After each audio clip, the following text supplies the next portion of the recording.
Криза по-унгарски, с поизпразнени джобове, но с пълни магазини. Примерът – централните хали на Будапеща, най-големия пазар на закрито в Унгария. Тук може да се намери наистина всичко – от плодове и зеленчуци до жива риба и носии.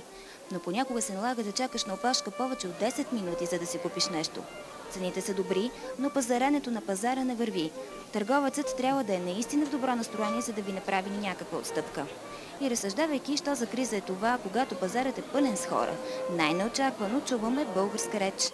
Иван Тютюнков е потомък на една от най-старите емигрантски фамилии в Будапеща. Първите заселници от семейството му идват тук през далечната 1880 година. Вече 30 години Иван и семейството му работят на пазара в Будапеща.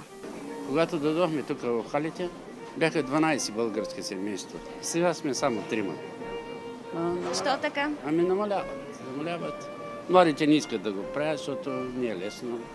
Нощем трябва да се ходи на пазар, денем да се продава. И не върви така, както по-напред. Сега трудно. Има много супермаркети, които вземат клиентите.